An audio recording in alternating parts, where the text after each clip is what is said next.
Media, and you are tuned into the Ashraf. Well, whatever you may think, what happens in the economies of South Africa, the economies of the world, has an impact on you and your life. It just is like that. So, with that in mind, as you've heard from 27.4, let's get further thoughts on some of the changes and the important issues to pick up over the last, the last 24 hours, I would think, right? My guest is Keletso Mphomane, who's an investment associate at 27.4. Keletso, appreciate your time. Good morning. Good morning, Ashraf. Thank you for having me. Thank you so much. Right, you've probably got two or three issues to raise. Let's start with the first one. Okay. So this past week, last week, Friday, the government and the majority unions that represent most of the public servants in our country, they've finally reached a wage deal, which has the strike has been going on for the past 5 months. They've agreed to a 2-year deal where the first year they'll be increasing the wages, with 7.5%, and then the last year they will get an increase linked to the inflation rate, whichever it is at that time. And this fiscal year's increase, which is the 7.5, is effective from the 1st of April, which was this Saturday. So this has been going on for quite some time. So we're just, I suppose, the concern was what impact it will have on the overall budget, because the Minister of Finance had penciled in a 1.6% increase. So this increase is above what they had factored in or they had budgeted for.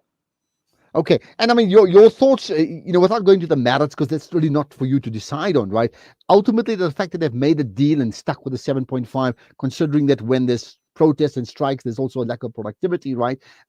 This coming together and agreeing, I mean, that obviously is good for the economy, right?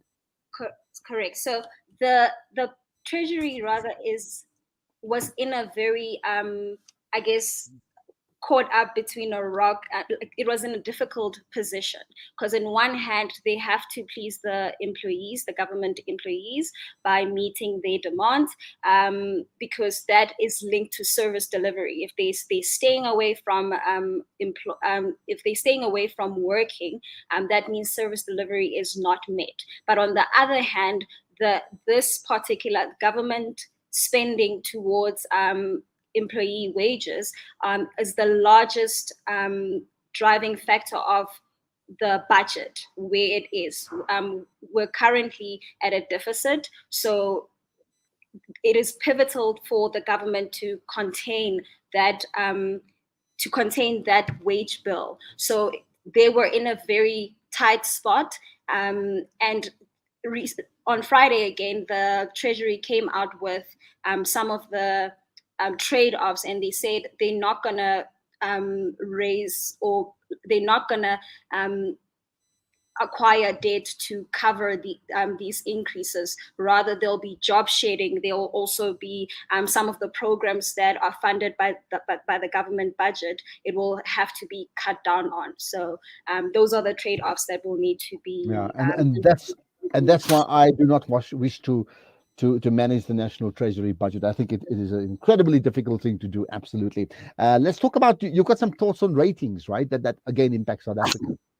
So the Fitch rating agency is an American credit rating agency. So it rates the credit worthiness of governments. So they've come out to decrease or to downgrade South African growth or GDP outlook. So they've decreased that, and I guess you would say Fitch has come late to the party because some of the economists have downgraded our GDP already. And this comes after the Reserve Bank has also downgraded the growth outlook.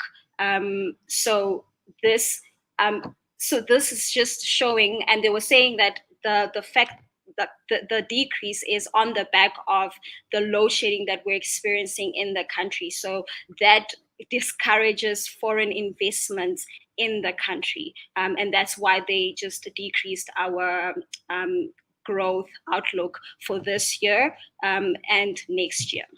And of course that has the impact of negative perceptions when it comes to investing from foreign investment, and possibly even more expensive when it means for South Africa to borrow. So all those things, and that's why those things matter. Anything else you want to pick up on?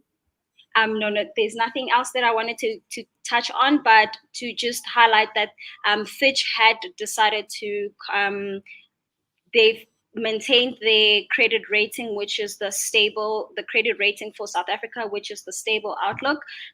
They haven't changed that, but they've highlighted that load shedding, and as well as the Reserve Bank, they've just highlighted that load shedding and the logistics constraints that we're facing with Transnet, those have impacted the growth outlook of the country. So we're it's a very difficult position to be in. Yeah, and that is a cause for concern.